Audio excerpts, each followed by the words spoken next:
Hello everyone, good morning, नमस्ते, नमस्कार। सबैजनालाई स्वागत गर्न चाहन्छु मेरो ब्लगमा। मेरो चाहिँ ब्लग आउँदा बिचमै ग्याप भइ पनि हाल्छ। सबैले कमेन्टमा गुनासो पनि गरिराख्नु भएको हुन्छ, कहिले आउँछ नयाँ ब्लग, किन नल्याउनु भएको भनेर पनि सोधिराख्नु पनि भएको हुन्छ। सो आज चाहिँ म यहाँ भोजपुर पाङखाङ नै छु। सो पाङखाङबाट यो ब्लग बन्नुपर्छ। अस्ति बिचमा काठमाडौँ केही दिन ब्रेक लिएर गएको थिएँ, फेरि आएर पनि काम भइरहेछ, हामी काम गरिराखेका छौँ, सुटिङमै छौँ भन्नुपर्छ।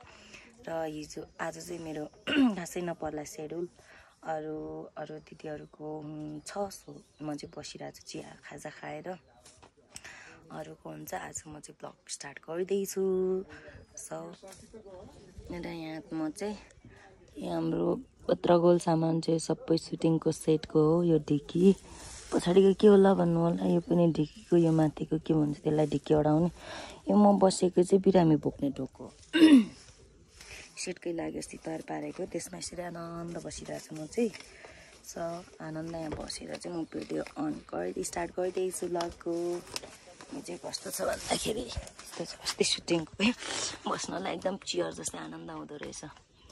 यहाँ चाहिँ भित्र काठ छ, यहाँ भित्र छिर्दैन, बस्न आराम यति नै हुन्छ। त्यहाँ बसेर आरामसे गरिरहेको छु। सो घाम पनि आज त घाम चाहिँ लागिरहेको छ, यता त चिसै पनि छ। छन चाहिँ घाम लागेन भने हावा चल्छ अनि चिसो भइहाल्छ। अहिले चाहिँ घाम लागेकोले गर्दाखेरि अलिक न्यानो फिल भइरहेछ। सुटिङ स्टार्ट भइरहेछ यता घरमा। यहाँ हाम्रो ब्लगर भाइहरू टन्नै हुनुहुन्छ। सो भाइको लागि गोप्रो रोजन भाइको सुटिङ चाहिँ यहाँ घरभित्र छ। आज चाहिँ यता हाम्रो खाना पाक्दैछ किचनमा। हेलो हेलो बिर्सेको बेलामा अनि यता चाहिँ सुटिङ भइरहेछ, देखाउँछु तपाईँहरूलाई झलक्कै।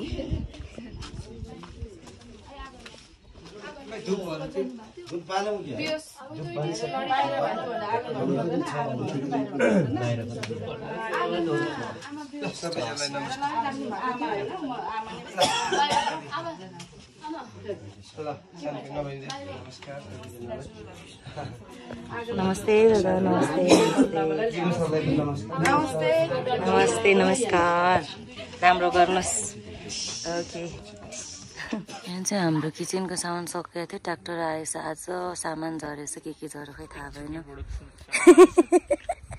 झरेछ, गाह्रो छ।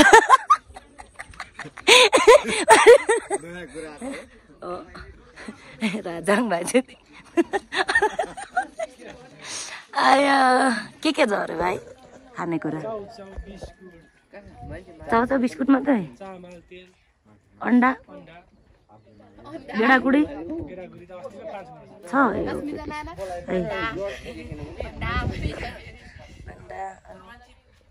ए भेज पनि आएछ दिदीहरू, कविता दिदीहरूको लागि चाहिँ माथि। हेलो हेलो भाइ, भेज हो यो चाहिँ माथि कविता दिदीहरूको लागि। रोजन भाइले लाँदै हुनुहुन्छ रहेछ। यहाँ माथि हाम्रो रुम छेउमा यहाँ पनि आगो बाल्ने ठाउँ छ, अनि त्यही भयो नि यहाँ म चाहिँ आगो बालेर चाउचाउ पकाएर खानु पऱ्यो भनेर तल सर्ट भइरहेछ। यहाँ त पाक्नु लाग्यो होला, त्यो बिहान चिया र मकै खाएको थिएँ कि, त्यो भएर चाउचाउ खानु मन पऱ्यो। कस्तो पेट हल्लो भयो जस्तो, नुनले पिरो खाउँ जस्तो भयो। अनि आगो जोडेर म चाहिँ चाउचाउ खान लागिरहेको छु पकाएर। यो चाउचाउ चाहिँ मैले काठमाडौँबाटै ल्याएको थिएँ, त्यही भएर यसलाई पकाउनु पऱ्यो, खानु पऱ्यो भन्ने लागिरहेछ। त्यही भएर मैले चाहिँ यहाँ अब चाउचाउको लागि पानी उमाल्दैछु। डेक्ची चाहिँ कालो न कालो, यो खोइ के पकाउनु भएर डढ्या हो। तल किचनबाट अस्ति लिएर आएको थिएँ चाउचाउ पकाएर खानुकै लागि भनेर, कालो न कालो छ। डढेको यो हुन चाहिँ त्यस्तो चाहिँ होइन, यो डढेको है। हावाले आगो पनि कता कता हुरुरु हुर्याएर पुर्याउने चाउचाउलाई नपाक्ला जस्तो। यस्तो ठाउँ छ, यो ठाउँ चाहिँ यस्तो हो कि हुन चाहिँ हावा लास्टै धेरै चल्ने। भाँडामा चाहिँ बुढाले पनि रहेछ, शिला दिदीहरू, कविता दिदीहरूको मैले चाहिँ निकाल्दै खाँदैछु। यसरी केलाउँदै पनि ठिक्कै यहीँ रहेछ, छोपेर राख्नु भएको पकाएर। चाउचाउ पाक्दैछ, साइडमा बसेर बुढालु खाँदैछ।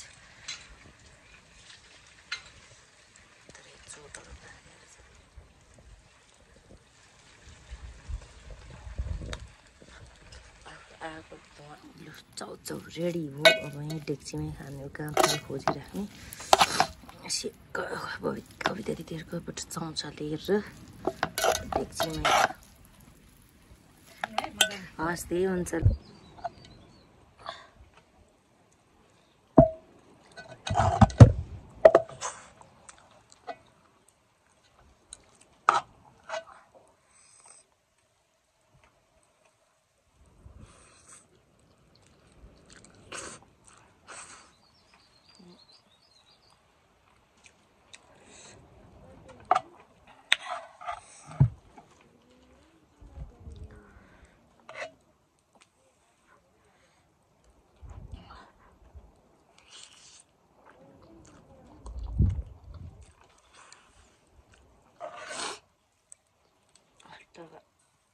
उहाँले त उता हावाले फेरि यतै बत्ताकै जता पसिन्छ त्यतैपट्टि उता घुमाउ उता आउँछ यता घुमाउ यतै आउँछ।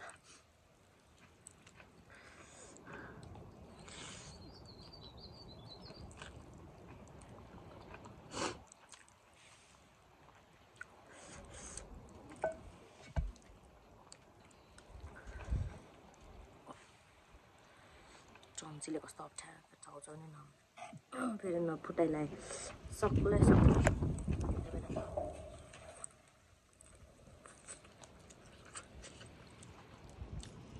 चाउचाउ सँगसँगै फ्रुटी पनि छ। यो चाहिँ अघि प्रोडक्सन म्यानेजर भाइले अहिले पो सम्झिँदैछ। प्रोडक्सन म्यानेजरले पकेटमा बोकिहाल्नु हुँदो रहेछ। के छ यो पकेटमा त्यो बोक्क भनेको फ्रुटी भनेर दिनुभएको थियो। टिक्क चाउचाउको फ्रुटीको हावा चलेको फ्रुटी खाएँ मत्तन्तै भयो। खाना चाउचाउले पनि अगाइहालेँ। म चाहिँ हिजो कपडाहरू धोएँ। म चाहिँ निकै भएको थियो त्यो भएर अनि जुत्ता चाहिँ बिर्सेछु। सानो चाहिँ जुत्ता धुन तल झर्दैछु त्यहीँ धोएर कपडा धोएर साबुन पनि त्यहीँ थियो। आज मेरो सिन हुन्छ हुँदैन अनि यहाँ सधैँ चाहिँ बस्दै अहिले 2 दिन जोएर तल टेनमा बसिरहेको छु। किन भन्दा चाहिँ यहाँ मेरो ठुलो बेड थियो अनि 2जना आर्टिस्टहरू हुनुभएको बेड कम भएर चाहिँ ठुलो मेरो बेड चाहिँ 2जना बहिनीहरूलाई दिएर बहिनीको सानो बेडमा सुतेको त सानो बेडमा चाहिँ पुरानो भएको डस्ना रहेछ। एकदम धेरै गाँठिएको क्या त्यो भित्र रुई चाहिँ सबै पुरानो भएर डल्ला परेर एकदम धेरै गाह्रो भएर म चाहिँ तल टेनमा सरले टेन तान्नु भएको थियो। सबै टेनमा सुतिरहेको छु। त्यहीँ गएर एकछिन जुत्ता धेरै आराम गर्छु। आज साइड मेडिसिन पनि गर्छु बिहान। म त चाउचाउ खाएर टन्न भएछ त्यो भएर। हजुर हो ला अचारै भएको दिन चाहिँ मैले चाउचाउ खाएर अगाएछु। सर्ट थियो यहाँ सरले चाहिँ सकाउनु रहेछ। मकै चाहिँ बिचरा उम्रिन चाहिँ उम्रेछ तर पानी नपरेकोले गर्दा पहेँलो भएर सुक्न पनि थालेछ। यहाँ म अस्ति लास्टमा जानुभन्दा अलिकति अगाडि छर्दै हुनुहुन्थ्यो पलाउनु चाहिँ भिजेर पलाए जस्तै सुक्खा भयो तर भिजाउँछ। पानी नपरेर यस्तो धुलो उठ्छ। सबैलाई रुगा खोकी लागेको छ। खप्न नसक्नु भएको छ। घाँटी दुख्ने ज्वरो आउने सबैलाई। मलाई पनि त्यस्तै हुन थालिरहेको छ दिन जताबाट। अब फेरि त्यस्तै चल्छ यस्तो गराउन चल्छ कुरै गर्दैन। म भागे गएर सुते पनि ल। यहाँ चाहिँ सर्ट चल्दैछ। म चाहिँ अब हिँड्ने एकछिन रेस्ट गर्नु पऱ्यो ढल्किनु पऱ्यो भनेर आज मेरो सिन पनि छैन। सो गएर एकछिन आराम गर्नु पऱ्यो। अब एकदम धेरै चिसो चलेर चिसो भइरहेछ। ल सर्ट बहिनी गर्नुहुन्छ म चाहिँ गएर आराम गर्छु एकछिन भयो नि। यो चाहिँ हाम्रो बेलुका सुतेपछि आगो ताप्ने ठाउँ यहाँ स्कुलमा यसरी बस्छौँ। अहिले चाहिँ म यो टेनमा सुत्छु। अरू भित्र पनि हुनुहुन्छ। म चाहिँ यहाँ बाहिर। म चाहिँ बिहानै उठेर ब्रस गरिदिएँ कपडा पनि नउठाइकन यसरी छोडाखेर गएको छु खाजा खान। खाजा खाएदेखि भोको भए बसिरहेको छु। बिजोक छ यहाँ टेन छ। यहाँ आनन्दै पनि हुन्छ टेनमा। राति सुत्नु प्रब्लम भएर ओछ्याउने प्रब्लम भएर म चाहिँ यहीँ सुतिरहेको छु। त्यही भएर अब एकछिन आराम गर्छु। अरू चाहिँ अब नाइट पनि इभिनिङ नाइट सर्ट पनि छ अरे सबैको। कविता दिदीहरूको चाहिँ छैन होला उहाँहरूको सक्यो। आज चाहिँ मेरो हिजो पनि थिएन भनौँ न। अरूकै गरिरहेछ। एक त कविता दिदीहरू चाहिँ पर्सि निकोर्सीतिर चाहिँ महोत्सवको लागि चाहिँ इलाम जाँदै हुनुहुन्छ। शिला दिदी कविता दिदी चाहिँ सो उहाँहरूको चाहिँ अहिले ककडे भइरहेछ अनि उहाँहरूलाई जानु परेकोले गर्दाखेरि उहाँहरूको सर्टहरू भइरहेछ प्रायः धेरै छ अनि त्यहाँ जुइनमा छौँ भने चाहिँ भइरहेछ नत्र भने छैन त्यही भएर हो एकछिन आराम गर्छ नि फ्रेस हुन्छ एकछिन कस्तो उप्प भइरहेछ कि काम पनि नभएर यति याद त गरेर ल्याक्क बसिराख्नलाई त्यही भएर एकछिन आराम गर्छु त्यहाँबाट उड्छु ओके अब चाहिँ म चाहिँ आएर अघि सुतेको यतिकै सुतेकै भएछु सो नाइट सर्ट थियो आज चाहिँ अनि नाइट सर्ट जान बेला चाहिँ टिम सरहरूले भाइहरूले उठाउनु भयो अनि सो म चाहिँ यतिकै बसिरहेको छु अब एकछिन पछाडि चाहिँ कतिको सर्ट सकाउनुहुन्छ त्यो भइसकेपछि टिमसँग खाना खान्छु एकछिन अझै पनि यहीँ बस्छु भनेर म चाहिँ यहीँ बसिरहेको छु सबै सुटिङमा जानुभयो सो आजको भ्लग चाहिँ यस्तै भयो सुतुवा भ्लग जस्तै भइरहेछ हस् थ्याङ्क यू सो मच फेरि अर्को भ्लगमा भेट्छु हजुर सबैजनालाई भन्दै फेरि अहिले चाहिँ अर्को भ्लगमा भेट्ने बाचा गरिदिएँ सबैजनालाई बाई भन्छु every one good night by every one